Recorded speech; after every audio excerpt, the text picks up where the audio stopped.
Welcome, everyone, to the Cup of Coffee podcast with me, your guest host, Howard Kane. This is being recorded live at our weekly online meeting and broadcast around the world. Today's topic is acquiring property at auction with Arvinder Gill.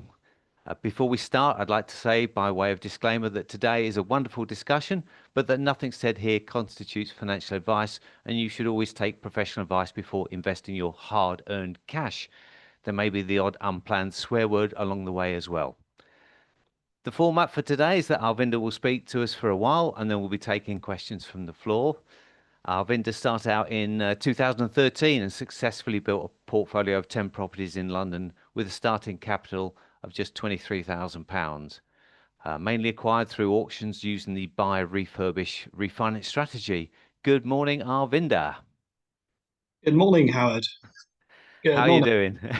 Yeah, doing really well, thanks. Really well. Bit of a bad back today, but I was just saying earlier, I've been carrying things around, so bit of a iffy back. But yeah, no. Apart from that, all good, all But good. the voice is in good form.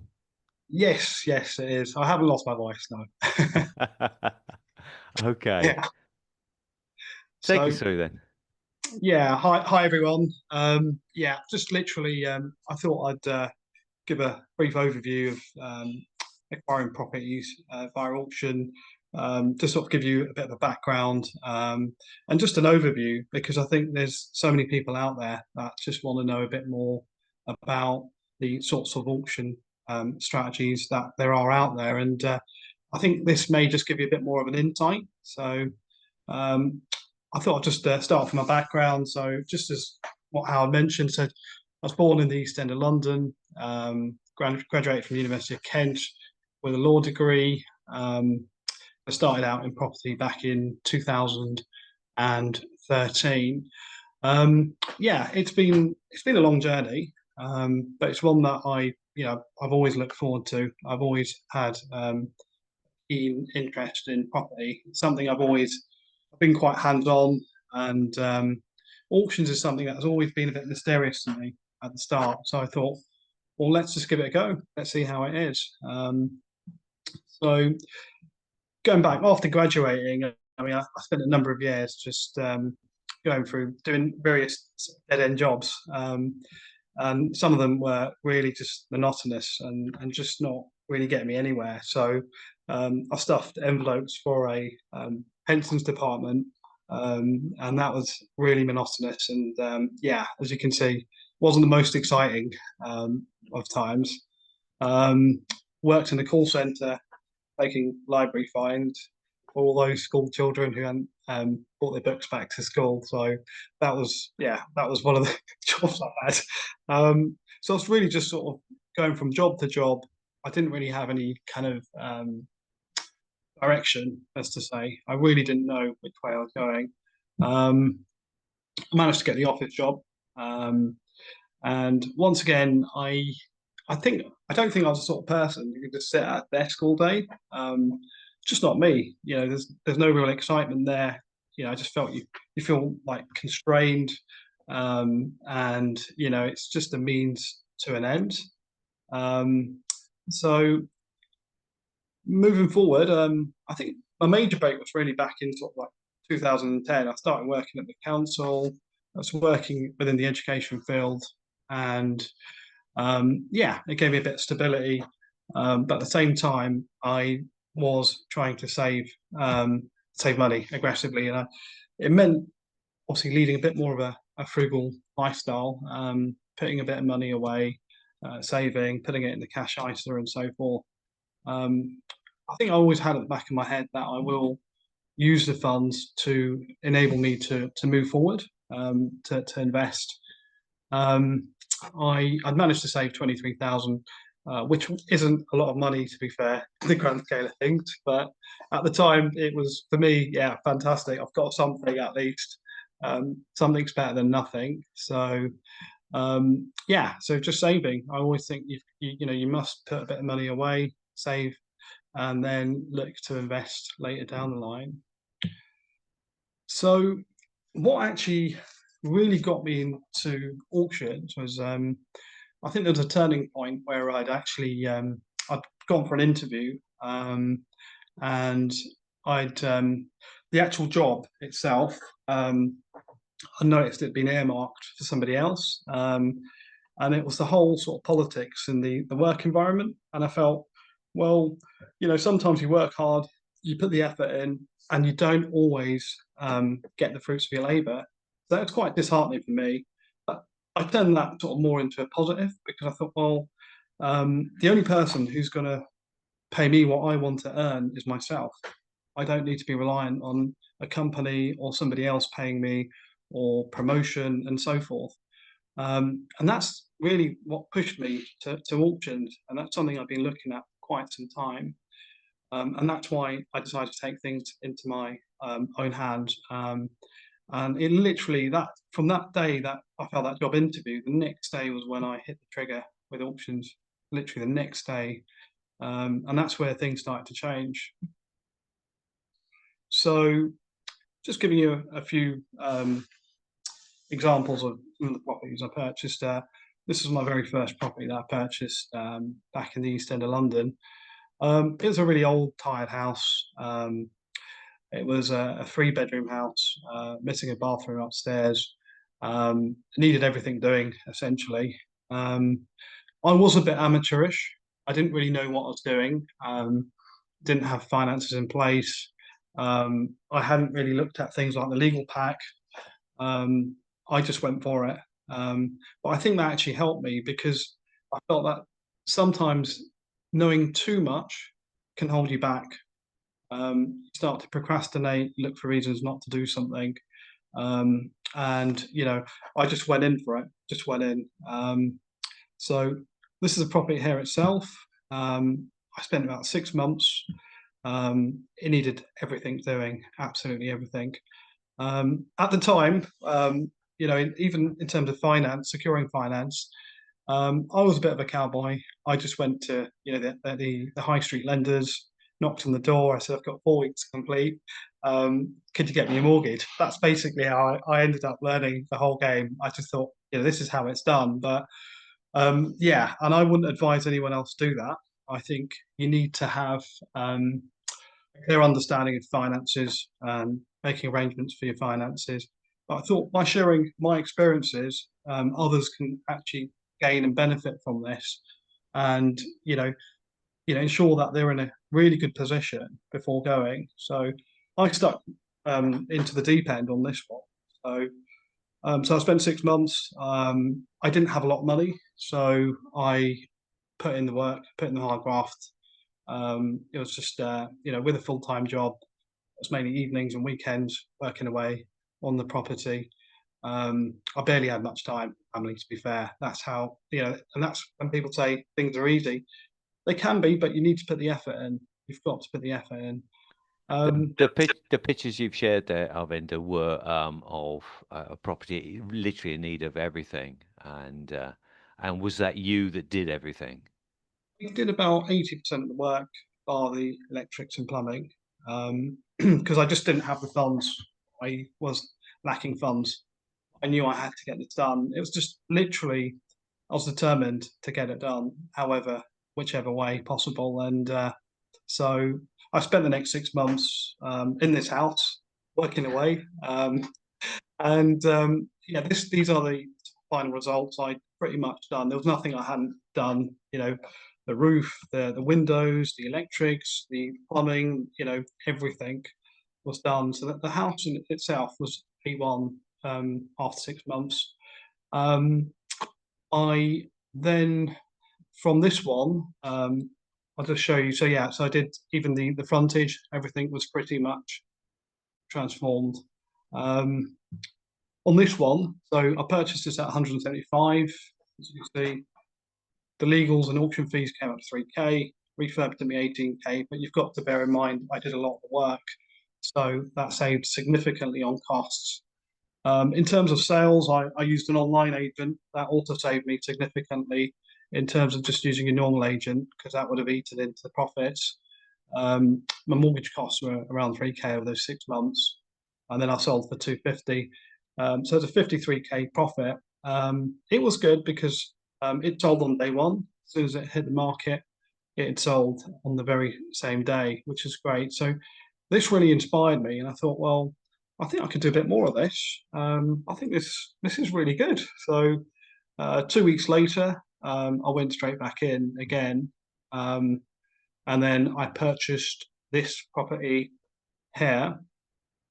So I purchased a two-bedroom flat. That's in the middle, um, and then I did the same thing again, except this time I retained. So purchase price on this one was 121. Refurbs of 4K. Had it revalued at 175, 6 months on. Current value is 280. I get 1,700 per calendar month.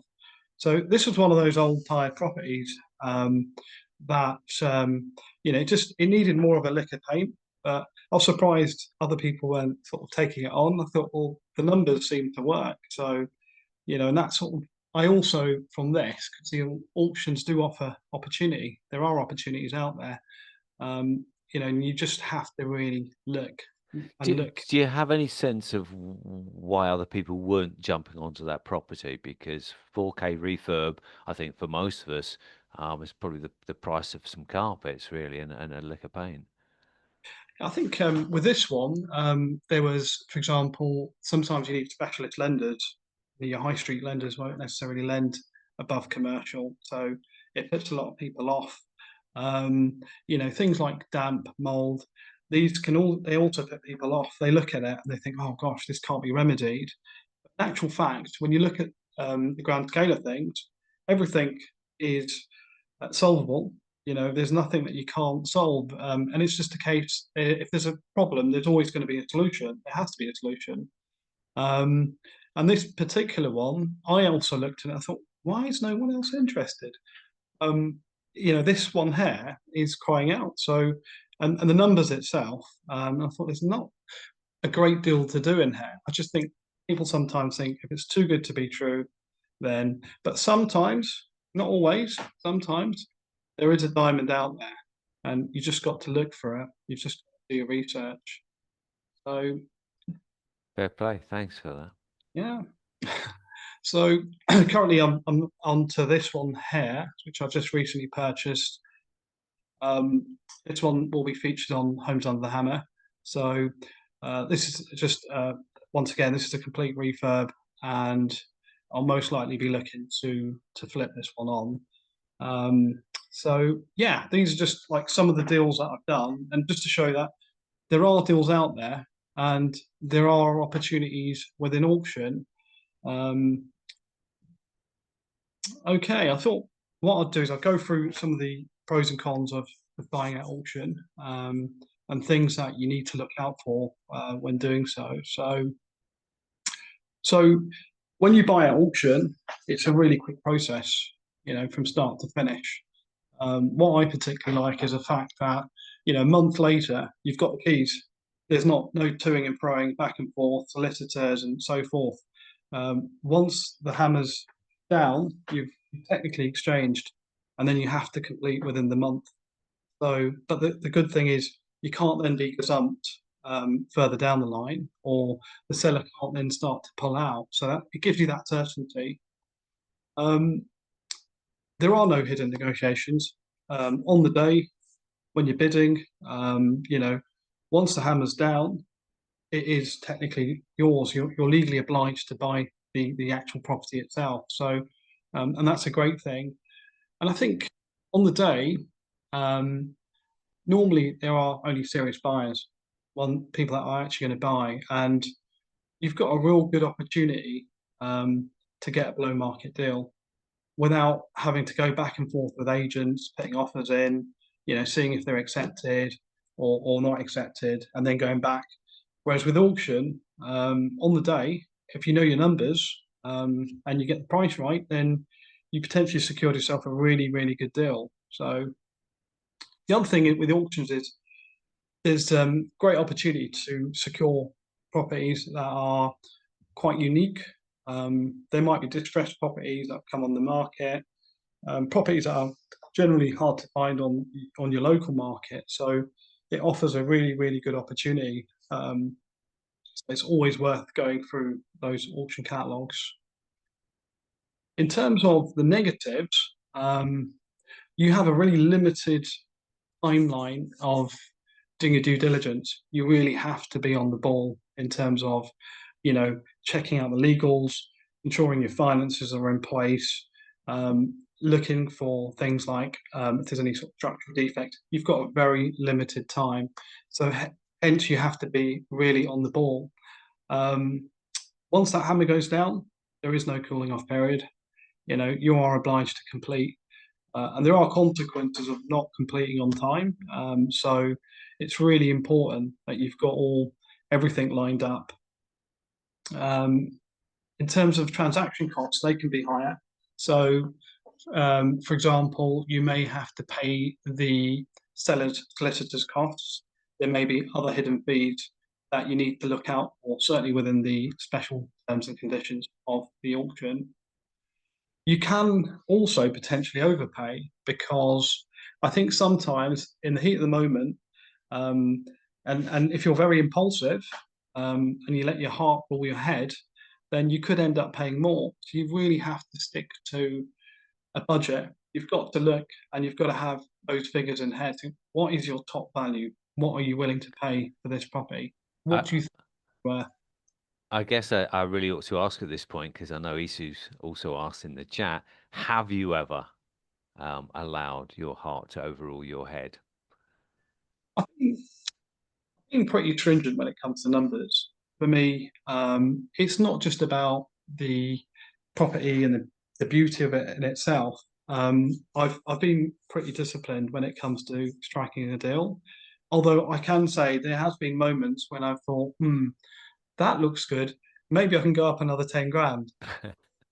And but just to secure it, because you want it so badly. But the way you've got to look at it is, this is an investment.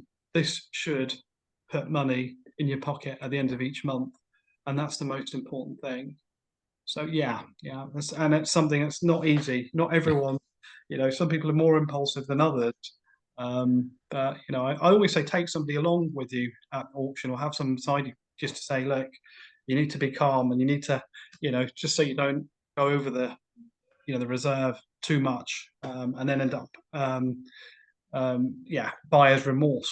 That's not a situation that you want. Yeah. With auction properties, often there can be underlying issues that are not so apparent. Now, those could be structural, such as obviously damp. They could be things like Japanese knotweed, subsidence, heaving. There are several things that could be an issue within the actual property itself. There could be legal defects with the title. These are things that you have to be very mindful of.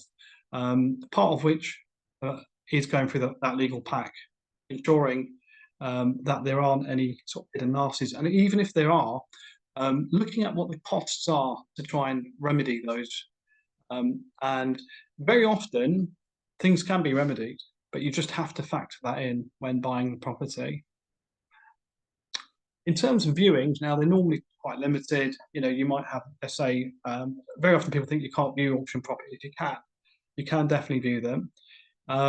You have a limited time slot to go and view. So I would always say take a piece of paper with you, make notes, property, everything you've observed.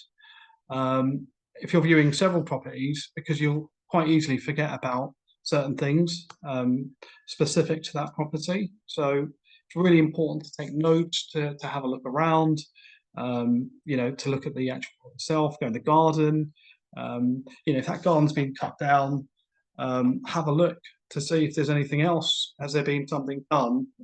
It could be Japanese knotweed, for example. I tend to like properties where the garden's overgrown, so I can see exactly everything rather than a nicely trimmed garden.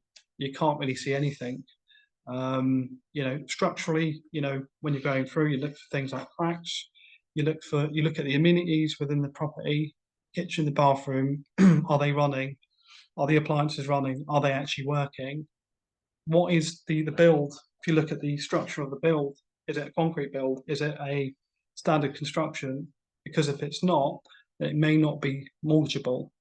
In which case you then need to speak with your mortgage broker, and they'll need to look at other specialist products. So you have to really bear that in mind. There's always risks with auction properties, always risks. Um, but On that point, then, is your intention typically to make sure that at the end there is an exit through finance?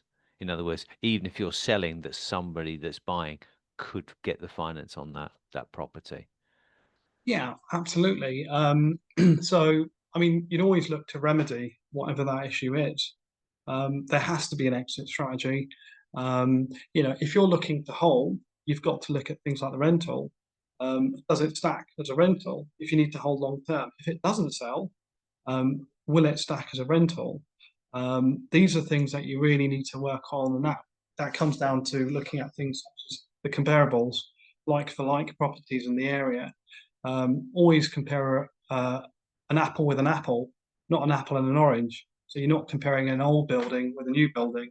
You're really trying to go deep dive into the information and see, well, what can this actually bring in each month? If I have to hold and I can't sell, then that there needs to be some form of exit strategy. Um, Also, in terms of mortgageability, that's something you really do need to look at with auctions, and henceforth, ensure you've got your finances in place prior to auction, not after. Not like what I did. Bought at auction and thought, okay, right, just go grab yourself a mortgage. No, no, it's not. It doesn't work like that. Fortunately, I've been very lucky. I came out unscathed.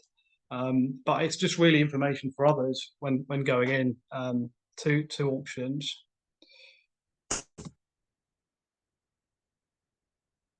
So, just as I mentioned briefly, study the auction catalogue in detail, really go through it, download a legal pack, go through the searches, look at the special conditions, look to see if there's anything onerous within that, factor that into your buying price. Very often you may have things like uh, plus 2% of sale price. So if you've got fees of 2% of the sale price, if you're buying something for, let's say, 500,000, that's going to be another 10 grand. So you've got to have a contingency for that. Factor that into the price that you're willing to pay for that property, yeah, rather than it being in addition, because that will eat into your profits later on. Um, Obviously, I always say visit the property. Do see it in person if you can. You should. You know, some people buy blind. I'd never advise that. I'd always say go to visit the property. Yeah. Look at your local sales to see what things have sold for recently, certainly within the last 6 months. It just gives you more information on the property and what it could potentially be worth once it's fully refurbed. Okay, and moving forward, so I've covered the legal packs, going through the legal packs, obviously looking at restrictions, any disputes and hidden costs. Um, in terms of the legal packs, now you could potentially hire a solicitor to look through the actual legal pack. I think the only issue there is that you may have, say, 10 properties that you're viewing. It may not be practical to have a solicitor going over 10 legal packs. They will cost you a lot of money.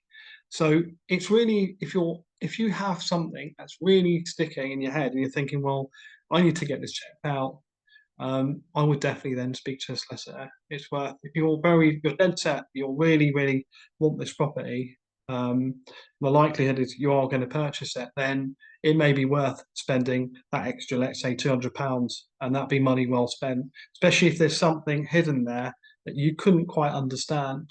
Yeah. Another thing I'd say is, in terms of legal packs, when you're going through the lists, have a look at all the other legal packs in the other properties within the auction catalogue. Familiarise yourself with what they look like and the sorts of things that they contain, and then you get a bit more familiarity with the actual legal pack. You get to know what searches are about, what sort of special conditions tend to be. That's the sort of thing. So you just get a bit more comfortable with that. One thing that's important is checking for addendums. These are additions that may be added on. Now, this can be done prior to the auction or on the day. So there can be changes all of a sudden. It's really important that you know about these changes. Because I've seen people that have got stung, they haven't read the addendum on the day. So there might be updates on that particular property that you're purchasing on the day, some changes. It's really important that you know what they are because they could impact on whether or not you're actually going to buy the property or how much you actually end up paying for it. Can you give us an example of what an addendum might be? Yeah, so I mean, I had one. It was on the day of the auction, on the special terms and conditions, there was a change where it said plus 20% VAT. Okay. Okay. If, for example, you're buying a property for, let's say, 200,000 and you've purchased it at 200,000 and there's 20% VAT on that, you're actually in actual fact paying 240,000.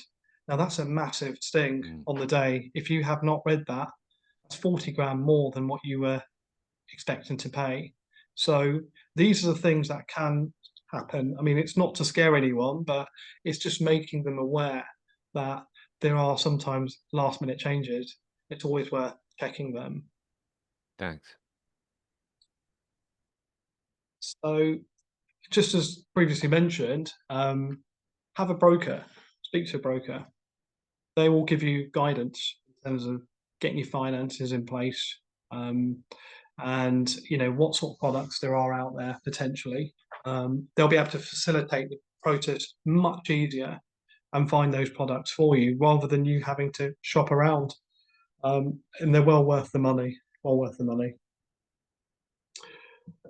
If you can, obviously get a principal and mortgage, get a principal mortgage in principle, or a bridging loan in place. Very often, what I've done is I've gone for a mortgage, standard mortgage, together with a bridging loan side by side. If the mortgage product does not, if I do not get it within the 28 days, I know I've got the bridging product there as a contingency.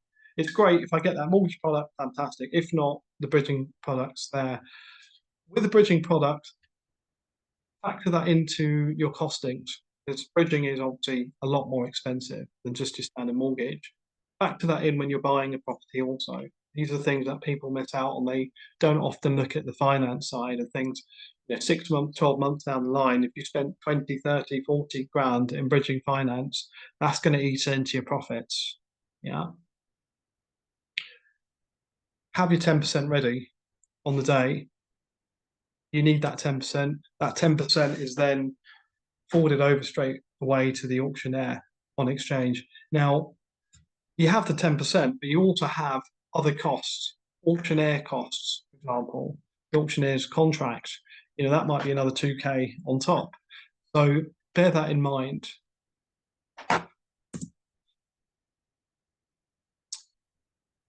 Now, with the actual auction day process, lots have changed since COVID.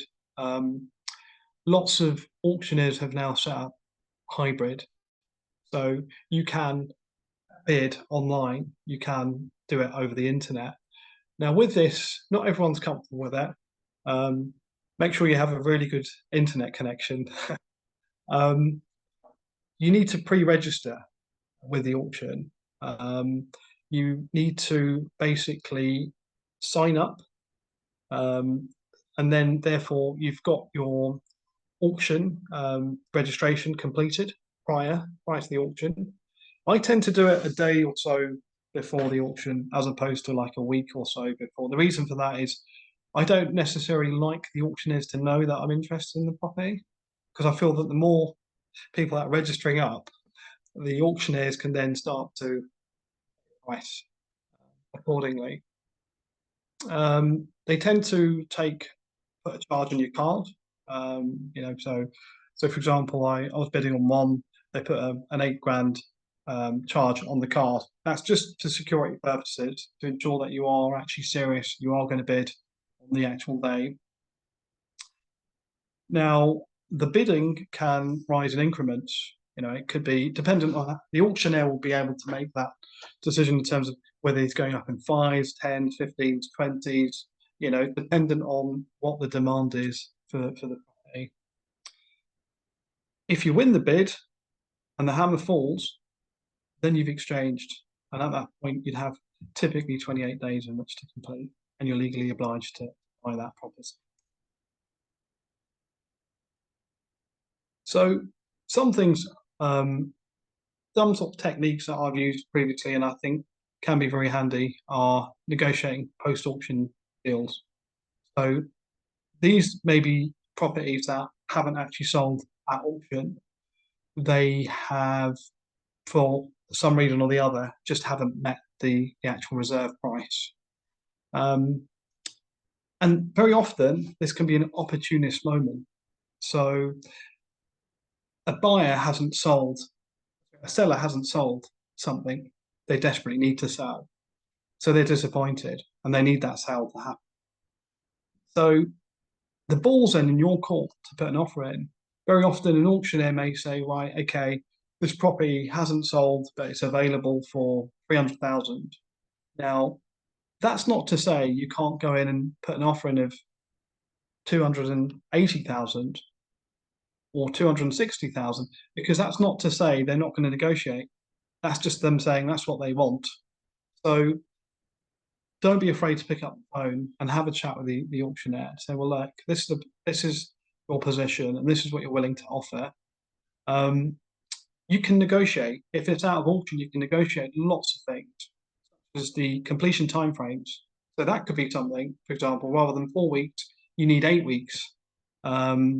You can do lots of different things. You can waiver some of the auctioneer costs. You can throw that in there to say, well, this is out of auction, and therefore, is that something they could do? If you don't ask, you don't get.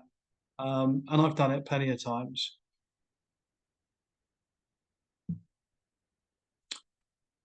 That's the end of my slideshow. It's That's my contact info. thanks. We'll kind of share that contact info, I'm sure. Thank you very much for that, Arvinder. That was great. I've got a whole host of questions in the chat, and if you're okay, I'll share those with you. Yogesh asked quite simply, who taught you to redecorate? I think I've always, even from a young age, I've always loved like painting and decorating and sanding and just I love things, old things, and bringing them up to new. I just love to kind of transform the before and after, and that sort of inspired me. And there's so much stuff on the internet these days. I wouldn't say it's for everyone. It's No. not your cup of tea. Then I'd say don't do it. But I've always loved it. I find it, if I've done something myself, I've put my own footprint in that property. I know I've put the work in, and I know it gives me lots of satisfaction. Okay. Isu was asked or spoke about the this idea of properties kind of going at above the kind of the market price for that property, and you touched on that in terms of kind of being absolutely clear that this is a process by which you need to make money. It's not have you ever seen properties kind of go above the market, Yeah, what you consider absolutely. market value? Yeah. Sometimes you might get a really, really low guide price on the property, and that's a bit like carrot. You get the interest in, lots of people start flooding in, looking at the price, thinking, "Oh, this is great," and then the next thing you know, there's so many people, there's like a bidding war, and they get caught up in that bidding war. Yeah.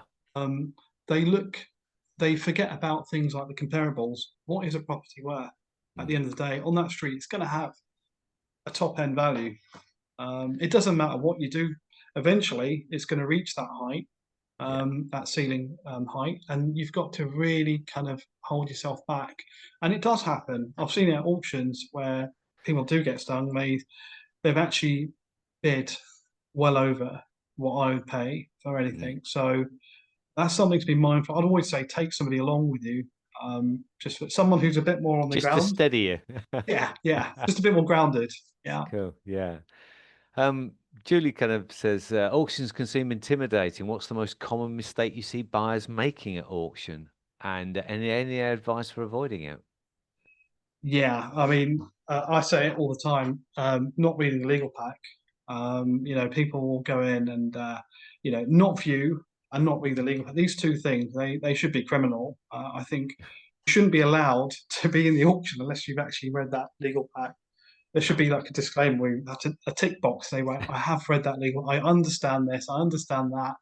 I've seen it done. I've seen it happen time and time again. I saw somebody buy it was like a studio unit at the back of someone's garden. It was illegally constructed, and it had a demolition order on it. They hadn't read the legal pack. They thought what Uh, they bought for 50K was an actual studio in London. What they right. bought was just a A plot. bit of derelict land with Yeah. nothing. There's absolutely no planning, absolutely nothing. And then they spent 15,000 on the demolition. So these are the sorts of things that can happen. That's crazy, isn't it? And I mean, you talked about comparables before. You always kind of look to think, well, okay, what's the end market value going to be once I've bought and refurbished? Have you got that clearly in your head? Yeah, I'll always look at the comparables pessimistically. I'll never Okay. look at the top end value. I'll look at everything pessimistically. As if the market's going down, what would happen? What could you get it up to? Anything above that is a bonus. Mm, Obviously, I'm looking always to achieve like the highest price I can get. But if you look at things pessimistically, you've created a buffer for yourself, and that just protects you. hmm. Because to be fair, you make the money when you're buying. It's not the refurbing and so forth. It's Yeah. you bought well. If you've bought well, you'll know that this is going to be worth X amount. Um, you know, and that's what really helps. Cool. Do you have a structured due diligence process for yourself? I mean, literally a kind of a checklist that you work through on your due diligence. Yeah, I mean, in terms of what I was initially doing was I'd go in, I'd have a notepad. When I was doing my viewings, I'd list everything down because it's so easy to forget the things you look at. So, for example, when I'd view a property, I'd go in and look at the electricals, the sockets, just to see, to get an idea: is the wiring new? Is it old? What about the state of the roof? Is there any damp? Was the garden overgrown? Did it have any signs of subsidence, or were there any cracks? Were there things that need to be investigated? The structure, was it a concrete structure? Was this a flat and a high rise block that's not necessarily going to be easily mortgageable? Mm, These things, they're running water, gas, electric. So I often have those ticked off. So I'll know that, yeah, chances are this will or will not be mortgageable. yeah. Yeah. Absolutely. Um, you've talked about kind of auctions and you touched on online auctions. Do you have a preference one way or the other? Yeah, I mean, I actually don't mind online auctions. I think they're fine. Like I said, as long as you've got good internet connection, familiarize yourself with one. Go on to an online auction. Not necessarily bid, just go on, have a look, see what it's all about, and then you just get a bit more comfortable, with how it works. Maybe register for something, but not necessarily bid, just to Mm, see how it all. Because when you're actually bidding, very often when you're placing your bid, there's like two buttons to press. You might be one of those people that's hesitant on the computer or something. Little things like that. And you just get a bit more comfortable in terms of placing the actual bid. So but I think online auctions are great. It opens up the market. People can hmm. bid from all over the world. That's not to say you couldn't put in a property bid. I tend not to go via property bid because I think then, if it's, for example, the auctioneer doing a property bid for me, they know what willing to pay. They could Mm, quite easily bid up to the reserve. Um, you know, it, there isn't. There may not be other bidders, but they will keep bidding on up until the reserve. So I might secure the deal at the reserve, but I could have probably got it cheaper. So mm, I tend to stick with online. I'll avoid things like proxy bidding. mm. Yeah. I mean, you hear about auctioneers bidding off the wall as well in kind of live auctions. Have you ever you ever think you've spotted that? Yeah, I've seen it. I've seen it all the time. Because very often on the auctioneers when they say, "Oh, so and so's on the line," there isn't actually anyone there. It's just there's nothing there. It's fictitious. Yeah. So very often someone's sat there thinking, "Oh, if someone else has come in." I've seen telephones where they've actually not even wired in. I actually went to an auction where they had a table and they had telephones on the table, and underneath they weren't even plugged No in, cables. no cables, nothing. So that does happen. It does happen, and they are allowed to build up to the reserve. Yeah, So and yeah, that's why I often say if you've got things like unsold lots, perhaps go in and throw in an offer. Sometimes you may be able to secure a deal below market. yeah. Okay. Agnes wanted to say that was an amazing talk, but also sort of said, what advice would you give to a 12-year-old? I would say, yeah, I would say study hard. Don't do what I did. No, I would say actually, no, it's good. It's really inspiring. It's great that you're on this, Agnes, at the age of 12. I wish when I was 12, I was doing exactly what you're doing and being part of a community. Be with the right people, people you can learn from, people that are positive minded, that will push and encourage you. I'm sure Julie does that all the time. And you just have to, keep looking. There's so much opportunity out there. And at this age, you have so much time in your hands. If I'd started younger, oh, fantastic. I wish Oh, I'd done come on, that. we could all say that. Yeah. But yeah, no, great stuff, Agnes. It's really good that you're here today. Good stuff. Um, I'm not sure if there are any more questions, but I've got a few from the group chat. I've got a few here. I've got to ask the question: what were you stuffing in those envelopes? Oh, it was for a pensions department. It was the end of year reports Ah, for a pensions department. It was just, oh my gosh, those days. Those are the days when you had to lick the envelope. Can you imagine? I don't think they're doing it now. But no, I'm pretty sure not. I'm pretty sure not.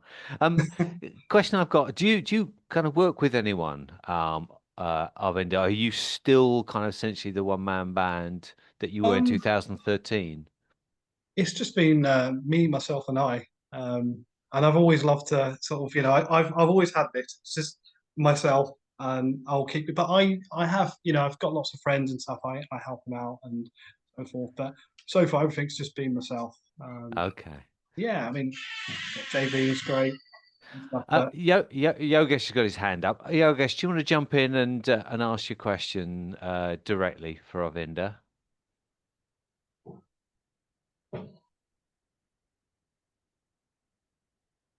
I think we're just Yogesh. From here, sorry, I Yeah, had you go. Yeah, you bad had your. internet connection. That's okay. You had your hand up, my friend. Yeah. The market value. Like, how do you get the market value right? Because if you don't know the area, what do you do? What's your trick to get the market value right? You know what you're bidding, you're going to get what when you sell it, you're going to get what you're going to sell it. yeah, How do you know? Yeah. this is when you really have to deep dive. Now, when we look at comparables, we look at the last 6 months, 3 months, 6 months. Sometimes I'll widen the scope of the search because sometimes you don't have as many sales. So you might go from quarter mile to half a mile. Um, I'll look at things like amenities. I'll look at the road itself. Um, so for example, like say if we're in a bit of a flat market now, I would probably look at things pessimistically. So anything more is a bonus. Um, there also sometimes sales that are going through. So I often pick up the phone to the agent as a prospective buyer, for something that's just sold but hasn't yet sold, or and I'll try and see if I can figure out what sort of price it's actually gone for. So it gives me a really good idea of what's actually going, and I'll never compare an old to a new build. It's always like for like. If it's a unique property, then sometimes they're the ones that are really hard to value up, and those are the ones that you have to be a little bit careful on, I'd say. Are you Yeah. looking at right move sold prices and net house prices? Yeah, right move, Zoopla, the amount, all these, it's all available. It's all there. There is a bit of lag on the data, obviously, with the land registry, things don't always come up. But what I also do is I'll ring around for agents. So I'll look at things that are sold subject to contract. I'll pretend as if I'm just buying the property, and they give me a rough idea. It went for there or thereabouts. It went for that. They won't give me the information in terms of how much to sell for, but I know it's just roughly went for that. I'll also look to see how long it's been on the market and when it actually sold. So if it was sold within the week, I know chances are it sold for pretty much the price the seller was looking for. So Yeah. that gives me a good understanding, really. Cool. I've got a Amazing. couple of more. Thank you for the question. Yeah, I guess good question. A couple of more questions. Jane has asked, have you ever you talked about post auction? Have you ever gone pre-auction, made an offer pre-auction? So I tend to avoid pre-auction, although it has worked for others. I know from personal experience. The reason is because it showed. I think there's a bit of psychology involved.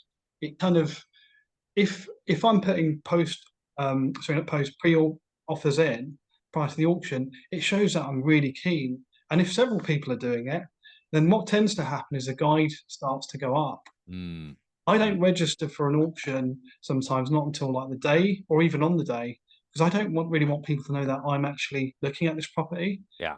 Or, if I'm bidding, like when I used to bid in the rooms, I'd be at the very back of the room. I'd let the herd do all their bidding, and then I'll sometimes just come in with the one bid at the end, just about when he's about to put the hammer down on the third strike. I'll just do a last one, and then very often, I can. I had a situation where the auctioneer was about to put the hammer down, and it was I just got in there, crept in at the last moment, and the other bidder, they were a bit uncertain, and that was a bit of a sweet spot for me, and I managed to secure it. So yeah. Excellent, excellent. Manish, you got your hand up. Do you want to unmute and ask your question? Yeah, hi, Arvinder. I wanted to check, can they rig the online auctions as well? Um, that's a difficult one because I've not been doing hybrid for that long. It's not been around for that long. It's hard to tell, but they can technically. I mean, I know an auctioneer can go up to the reserve price.